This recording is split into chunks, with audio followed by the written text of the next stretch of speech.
일제 전범 기업이 강제징용 피해자들에 대한 손해배상 관련 소송 서류 수령을 거부해왔지만 국내 법원이 공시송달 방식으로 전달하기로 결정하면서 해당 기업에 대한 국내 자산 매각 절차의 속도가 붙을 전망입니다.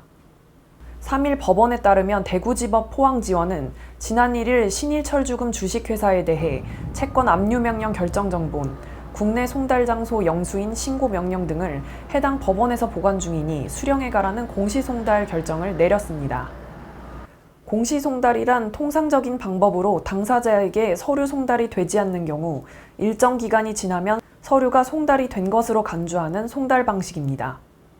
법원이 정한 공시송달 기간은 오는 8월 4일 0시까지인데요. 이 기간이 지나면 서류가 송달된 것으로 간주돼 압류돼 있는 일본제철의 국내 자산에 대해 현금화 명령을 내릴 수 있습니다.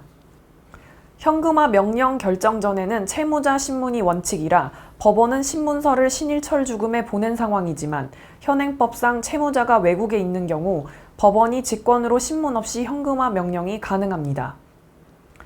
앞서 일제 강제징용 피해자 이춘식 씨 외 6명은 지난 2018년 대법원의 승소 확정 판결에 근거해 신일철주금이 포스코와 함께 설립한 주식회사 P&R의 주식 9억 7,397만 원 등 전범 기업들의 국내 자산을 압류했습니다.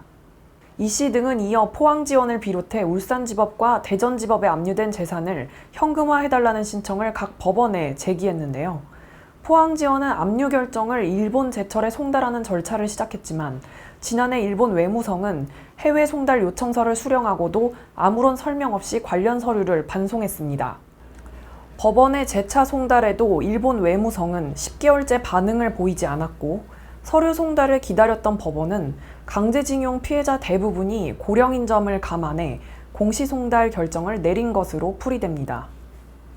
일본 측은 반발에 나섰습니다. 3일 일본의 지지통신 등에 따르면 일본 정부는 강제징용 손해배상 판결과 관련해 한국의 기업 자산의 현금화가 이뤄지면 심각한 상황을 초래할 것이라고 경고했습니다.